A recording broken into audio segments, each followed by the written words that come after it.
প্রিয় দর্শক, আমন্ত্রণ জানাচ্ছি আপনাদের প্রিয় অনুষ্ঠান আপনার সুস্বাস্থ্য দেখবার জন্য।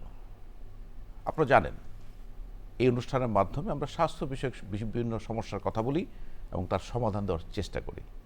আজকেও এর ব্যতিক্রম নয়। আজকে আমরা কথা বলবো আমাদের দেশের বর্তমানে খুব কমন একটি সমস্যা, ওবেসিটি, স্থূলতা।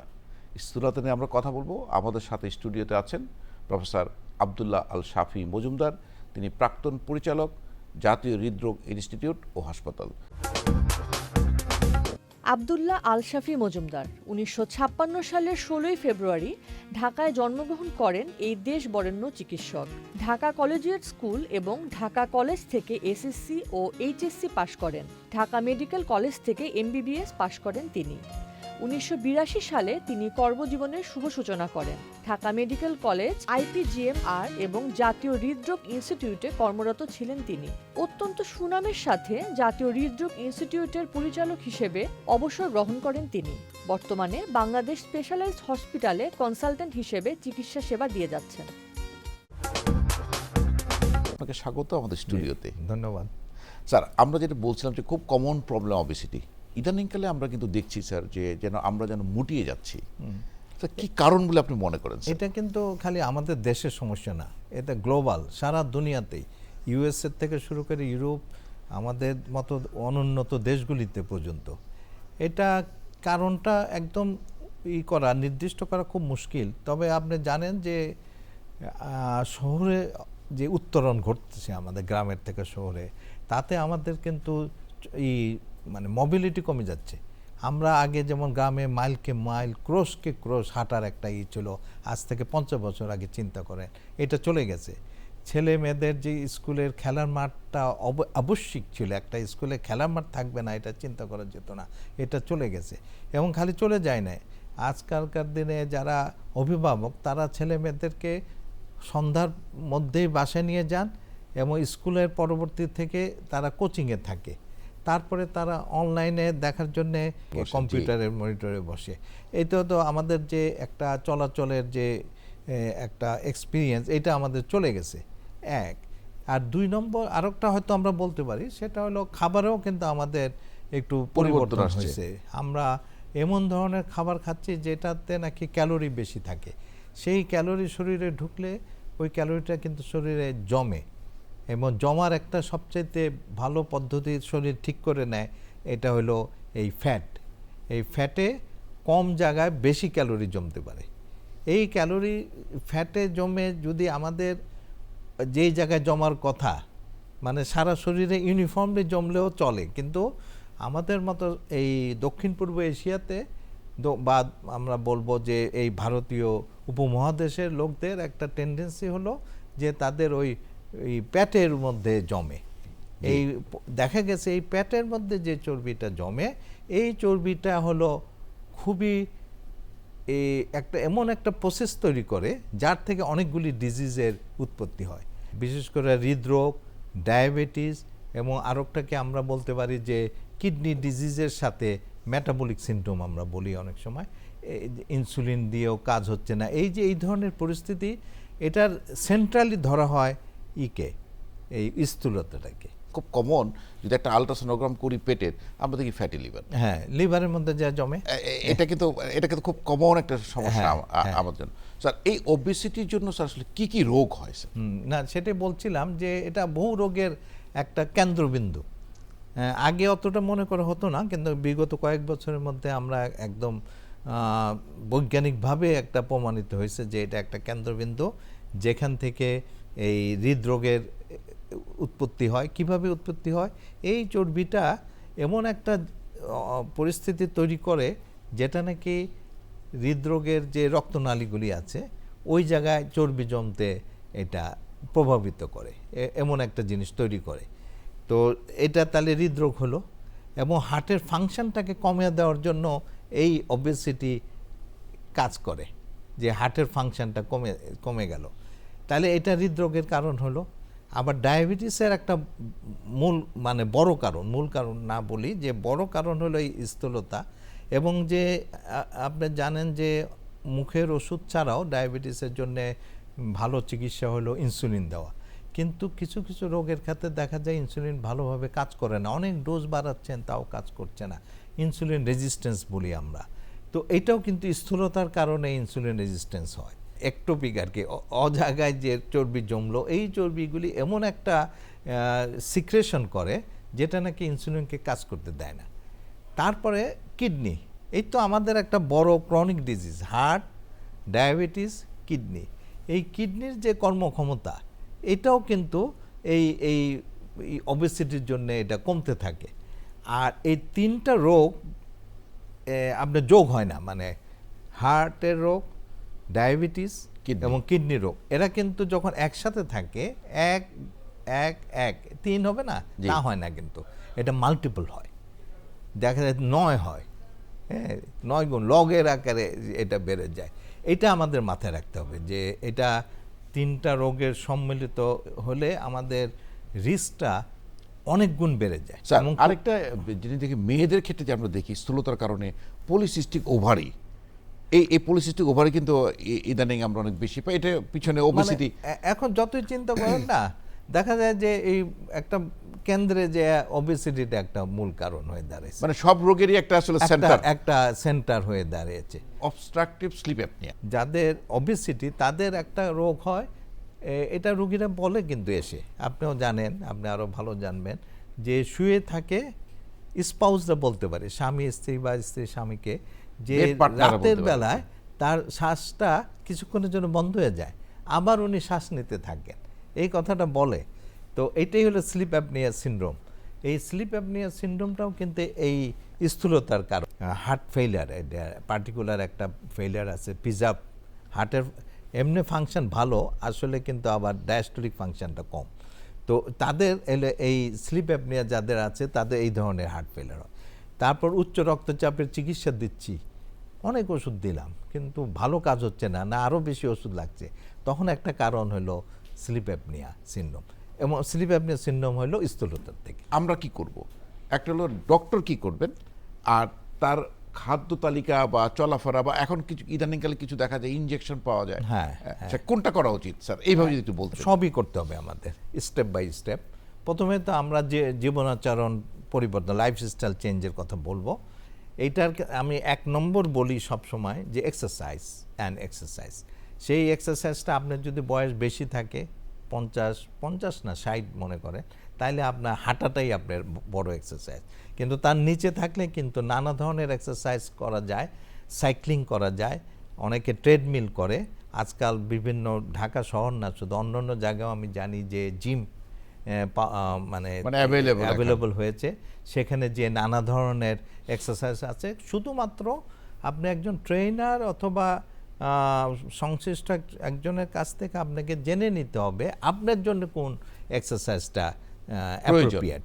মানে আপনার খুব হার্টের খুব রোগ আছে, আপনি কি এক্সারসাইজ করতে পারবেন না? পারবেন, কিন্তু কোনটা পারবেন এটা আপনাকে জেনে নিতে হবে, এইটুক কিন্তু করতে হবে। সুইমিং একটা ভালো এক্সারসাইজ, আমি খুব এনকারেজ করি।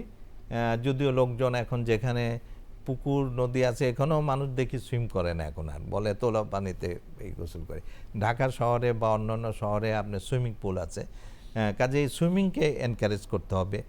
আর এই যে আমরা যাওয়া আসা করি, এটা এখন সোশ্যাল একটা ব্যাপার, বাইসাইকেল কিন্তু এখন আর ইউজ হয়। আমার মনে হয় যে এখন দিন আসছে সোশ্যালি আমাদের বিভিন্ন মিডিয়ার মারফতে এই সাইক্লিংটাকে প্রমোট করা উচিত। তাহলে এইগুলি গেল লাইফস্টাইল চেঞ্জের ব্যাপার, এবং এইটা খুব গুরুত্বপূর্ণ, খুবই গুরুত্বপূর্ণ, যেটা করতেই হবে। আরও একটা জীবনাচরণের মধ্যেই পড়ে, যেটা হলো আপনার অ্যাসোসিয়েটেড রিস্ক ফ্যাক্টরগুলি অ্যাভয়েড করবেন। সেটা তো স্থূলতা করে না, যেমন ধূমপান করে না, স্থূলতার সাথে যোগ নাই, কিন্তু স্থূলতা আর ধূমপান যোগ হলে আপনার হার্টের রোগের ঝুঁকিটা বেড়ে যাবে। কাজে এই অন্যান্য ইগুলিকে অ্যাড্রেস করতে হবে যে স্থূলতার সাথে। এটাও কিন্তু আমাদের যে স্ট্যান্ডার্ড, আমাদের যে গাইডলাইন, এখানেও কিন্তু তাই বলা আছে। আপনার উচ্চ রক্তচাপ আছে মনে করেন, আর স্থূলতা আছে, যার স্থূলতা নাই তার চাইতে যার স্থূলতা আছে তাকে বেশি করে আপনার প্রেশার কমানোর জন্য আমাদের বলা আছে। মানে একটা রিস্ক ফ্যাক্টর থাকলে, স্থূলতা থাকলে আর একটা রিস্ক ফ্যাক্টর আছে, তাহলে ওই রিস্ক ফ্যাক্টরকে আরও জোরালোভাবে অ্যাড্রেস করতে হবে। এইগুলি গেল লাইফস্টাইল চেঞ্জের কথা। খাদ্যাভ্যাসের বেলায় আমি বলি যে বাংলাদেশের যে খাবার, সেই খাবারটা আমরা খেতে পারি, কিন্তু আমরা মাছ, ভেজিটেবল, ডাল, এগুলি তো আমাদের মানে দেশীয় খাবার স্যার। দেশীয় খাবার। শুধু বলার মতো বলা হলো আপনি ভাতের পরিমাণ কমাইতে হবে, আলুর পরিমাণ কমাইতে হবে। আমার রুগীদের কাছে আমার থাকে পরামর্শ যে আলু আর ভাত তো আপনি বন্ধ করতে পারবেন না, কিন্তু খারাপ জিনিস খাচ্ছেন এরকম মনে করে খাবেন, মানে যত কম খাওয়া যায়। আর একটা বলতে পারি আমি, সুগার, চিনিটা কিন্তু খুব খারাপ জিনিস, এটা আমরা অনেক সময় খেয়াল করি না। চিনি এবং সুগারি যেগুলি মিষ্টি, এটা ফল হতে পারে, এটা অন্য ক্যান্ডি, চকলেট, আপনি দেখেন এগুলি কিন্তু আমাদের অভ্যাস আছে। চুইংগাম আমরা করি, আজকাল চুইংগাম অবশ্য সুগার ফ্রি চুইংগামই পাওয়া যায়। যেগুলি সুগার ফ্রি না ওগুলি কিন্তু আমরা অনবরত যে কনজিউম করি, চায়ের সাথে কফির সাথে আমরা চিনি খাচ্ছি বলে যে আমরা 1 চামচ, কিন্তু দেখেন চিন্তা করে যে প্রত্যেক দিন 1 চামচ করে 2-3 বার করে নিলে মাসে কতটুকু হয়ে যায়। কাজে এগুলি আমাদের বন্ধ করতে হবে। বিশেষ করে যে এই শর্করা জাতীয় খাবার, একটা হলো চিনি মিষ্টি জাতীয় খাবারকে একদম পারলে কাট অফ করা, আর আলু ভাত যেটা আমাদের স্টেপল ফুড, এটাকে যত দূর সম্ভব, যেটা খারাপ জিনিস খাচ্ছে তাহলে কি খাবেন? খাবেন হলো শাক সবজি, ডায়াবেটিস না থাকলে যাবতীয় ফলমূল আপনার জন্য ঠিক আছে, যদিও মিষ্টি জাতীয় ফলের বেলাও আবার ওই একই কথা, এটা কমে খেতে হবে। আর আপনি প্রোটিন কিন্তু আপনি খেতে পারেন, এটা প্রোটিন নিয়ে অনেকে যে ডিম খাওয়া, তারপরে দুধ খাওয়া, এগুলি নিয়ে কিন্তু অনেক প্রশ্ন করে। হ্যাঁ, কিন্তু না, এগুলি খেতে পারবেন। ডিমটার মধ্যে কি আছে? একটা প্রোটিন আছে, সাদা অংশটা, আর হলুদ অংশটা আপনার কুসুমটা হলো লিপিড, কোলেস্টেরল। কিন্তু দেখা গেছে যে না, 1-2টা ডিম পার ডে খেলে এগুলি সমস্যা করে না, কারণ পুষ্টিটা খুব দরকার। একটা মানুষ যদি সুস্থ সবল না হয়, ওষুধ কাজ করে না, এটা আমি বলি। আমার ওষুধকে আপনাকে সুস্থ রাখে না, আপনি সুস্থ, আপনাকে সাপোর্ট দেওয়ার জন্য আমার, মানে আপনার ব্যালেন্স ডায়েটটা আপনাকে খুব দরকার। আপনাকে সুস্থ থাকতে হবে। এই দুধে, ডিমে ক্যালসিয়াম আছে, নানা ধরনের আপনার মাইক্রোনিউট্রিয়েন্ট আছে, যেগুলি আমরা অন্য খাবার থেকে পাই না। কাজে এগুলি আপনি বাদ দিলে তো ওইটা পাবেন না, তখন শরীর দুর্বল হতে থাকবে। আপনি কেমিক্যাল খাওয়া শুরু করবেন, ওই যে ভিটামিন ক্যাপসুল, ট্যাবলেট, ক্যালসিয়াম, এগুলির চাইতে আমার ন্যাচারাল জিনিস খাওয়া ভালো। ইদানিংকালে আমরা খেয়াল করি যে স্যার, যে কোনো উৎসবে একটা কোমল পানীয় না থাকলে কিন্তু হয় না। তো এই কোমল যে পানীয়গুলো যেগুলো খাওয়া হচ্ছে, যেমন আমি যদি বলি আপনি ম্যাঙ্গো জুসের কথা, অরেঞ্জ জুসের কথা, বা মানে ইয়েতে যে কোমল যে পানিগুলো আছে, এগুলোর মধ্যে তো আসলে কোনো পুষ্টিগুণ আছে কিনা, বা এটা ক্ষতি করে না। আমাদের এখানে ম্যাঙ্গো জুস, ওগুলি কিন্তু আসলে কেমিক্যাল না, আপনি জানেন যে জুস না, ওটা কেমিক্যাল। কাজে এইটা তো খাওয়ার কোনো অর্থ নাই। আর ওই একই সুগারই তো, চিনি দেওয়া হয়তো এটাতে। কাজে এটা আমার অভিজ্ঞতাও মানে আজ থেকে ধরেন 20 বছর আগে বিদেশের হোটেলে বা প্লেনে পানি দিত না কিন্তু খুব একটা, হ্যাঁ, সবসময় একটা জুস বা দিত। ইদানিং দেখবেন যে আপনি যদি চান তাইলে দিবে, না হলে পানি দিবে।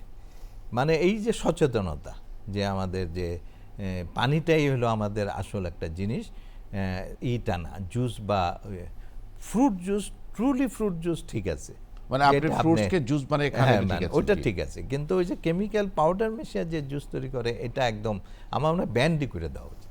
আর একটা জিনিস যেটা বলতে হয়, আমাদের যেহেতু রেস্টুরেন্টগুলি, বিশেষ করে স্ট্রিট ফুড অথবা বড় রেস্টুরেন্টে যেটা করে, যে একই তেলে ভাজতে থাকে।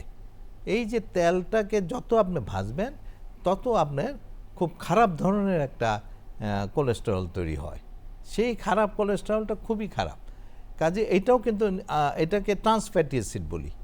কাজে আপনি যদি মানে একটা তেলকে বারবার যদি হয়, এটা ট্রান্স ফ্যাটি অ্যাসিড হয়ে যায়।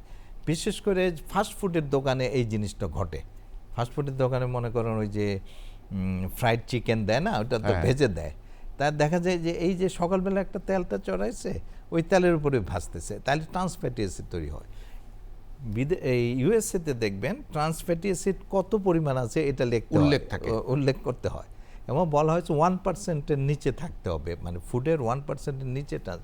আমাদের ধরেন সিঙ্গারা বলেন, ওই যে কি বলে সমুচা, এগুলি তো আমাদের তেলে যে ভাজতেছে, এমনকি পরের দিনে হয়তো ভাজে। এটাও আমাদের একটা রেগুলেটরি করতে হবে যে না আমরা ফ্রেশ তেলে বা ফ্রেশ ভেজে যে জিনিস ওইটা আমরা খাবো। স্যার আমরা যখন তেলের পর্যায়ে আসলাম স্যার, তেলের ব্যাপারে আমাদের কিছু কথা আছে। কেউ কেউ বলা হয় সয়াবিন তেলে কোলেস্ট্রল বেশি থাকে, পাম অয়েল তেলে বেশি থাকে, আবার কেউ কেউ বলে যে সরিষার তেলটা ভালো, বা আমরা যদি অলিভ অয়েল তেলটা ব্যবহার করে আরো ভালো হয়, অথবা সানফ্লাওয়ার অয়েল।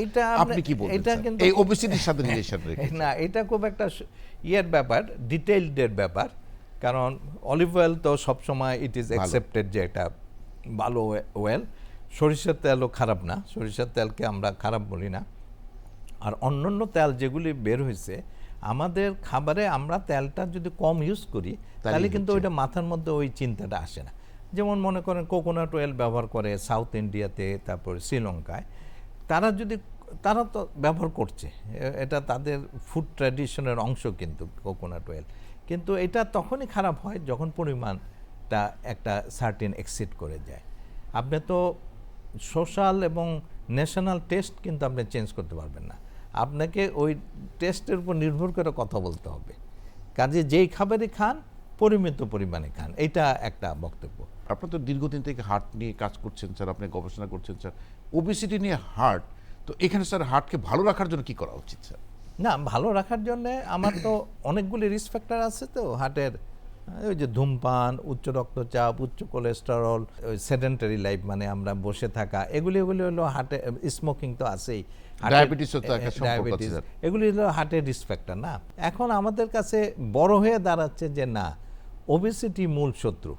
কাজে আমরা একজন হার্টের রোগীকে কিন্তু আমি একদম ইনভ্যারিয়েবলি আমি ওজনটা মাপি, তার হাইট ওয়েট দিয়ে বিএমআইটা আমার একটা রাফ একটা থাকে, এবং আমার টার্গেট থাকে ওকে আমি কত কমাবো। এটা কিন্তু আমার রুটিন প্র্যাকটিস। আগে হয়তো আমি করতাম না, আজ থেকে সে 5-7 বছর আগেও হয়তো আমরা ওজন বেশি, হ্যাঁ আপনার ওজন কমাইতে হবে, হাঁটেন, খাওয়া দাওয়া, কিন্তু এখন আমরা সিরিয়াস এই জন্যে যে দেখা গেছে ওজন কমিয়ে উচ্চ রক্তচাপ কমানো যায়, হার্ট ডিজিজের ইনসিডেন্স কমিয়ে আনা যায়। আর ওগুলি তো আছে, ডায়াবেটিস কমলে আপনার হার্ট ডিজিজের কমবে, আবার কিডনি ভালো থাকলে না থাকলে হার্ট ডিজিজ হবে। এই যে একটার সাথে একটা ইন্টাররিলেটেড, এইটার দিকে সেজন্য ওবেসিটির দিকে আমি একটা আমার পার্ট অফ দি ম্যানেজমেন্ট, একটা উচ্চ রক্তচাপের একটা ওষুধ লিখলাম বা তাকে পরামর্শ দিলাম, সাথে ওবেসিটিরও পরামর্শ আমাকে দিই। যখন আপনি কমানোর জন্য পরামর্শ দেন, অনেকেই একটি প্রশ্ন করে, স্যার কোনো ওষুধ আছে, ওষুধ দেন, এই কথাগুলো মানতে চায় না স্যার, এই বিষয়টা যদি না, এটা খুবই একটা ফরচুনেট ব্যাপার। দ্য লাস্ট ফিউ ইয়ার্সে আমাদের কিছু ওষুধ আসছে, এই ওষুধগুলি প্রথমে তৈরি হচ্ছিল এই ডায়াবেটিস নিয়ন্ত্রণকে টার্গেট করে, যে ডায়াবেটিসটা কিভাবে নিয়ন্ত্রণ করা যায়। আপনি জানেন যে মুখের ওষুধ, ইনসুলিন সব মিলিয়েও কিন্তু দেখা যায় কোনো ক্ষেত্রে ডায়াবেটিসটা অত ভালো নিয়ন্ত্রণ হচ্ছে না। তখন নতুন নতুন ওষুধ তো সবসময় পাইপলাইনে থাকে। এই ওষুধগুলিকে পরে দেখা গেল এরা তো ব্লাড সুগারকে কন্ট্রোল করেই, আবার এরা ওজন কমাইতেও সাহায্য করে। এরকম কয়েকটা ড্রাগ চলে আসছে বাজারে, এবং আমাদের দেশের আমরা সৌভাগ্যবানই বলতে পারবো, আমাদের যে ফার্মাসিউটিক্যাল কোম্পানিগুলি এটা কিন্তু অনেক অগ্রসমান একটা কোম্পানি। তারা কিন্তু দেখা যায় বাইরের একটা ওষুধ নতুন মলিকিউল আসলো, এরা উইদিন উইকস তারা ওষুধটা নিয়ে আসে, এবং আপনি বাইরে যে ওষুধটার দাম যা, এর হয়তো দেখা যায় যে অর্ধেকেরও কম দামে। না, অর্ধেক কিসের, আপনি 10 ভাগের 1 ভাগ, 20 ভাগের 1 ভাগে নিয়ে আসে।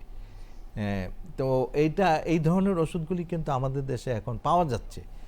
যাদের ডায়াবেটিস আছে এবং ওবেসিটি আছে তাদেরকেও দেওয়া যায়, আর যাদের শুধু ওবেসিটি আছে তাদের জন্য এটা প্রযোজ্য, কারণ এই ওষুধগুলি আবার নর্মাল রেঞ্জের ব্লাড সুগারকে কমায় না, ও কমায় উচ্চ ব্লাড সুগার থাকলে কমাবে, কিন্তু নরমালের নিচে নামতে পারে না। ফলে আপনি সেফলি শুধু ওবেসিটি নিয়ে আসছে যিনি, ওনাকে এই ওষুধগুলি ব্যবহার করতে পারে। অনেক ধন্যবাদ প্রফেসর আব্দুল আল শাফি মজুমদার, আপনার সুন্দর পরামর্শ। আজকে যে টপিকসটা স্থূলতা, নিশ্চয়ই দর্শকদের অনেক উপকার হবে। প্রিয় দর্শক, আর নয় স্থূলতা, চলুন আমরা সচেতন হই, খাদ্যাভ্যাস সঠিকভাবে গ্রহণ করি এবং নিয়মিত ব্যায়াম অভ্যাস গড়ে তুলি। দর্শক ভালো থাকুন, সুস্থ থাকুন, নিরাপদেই থাকুন।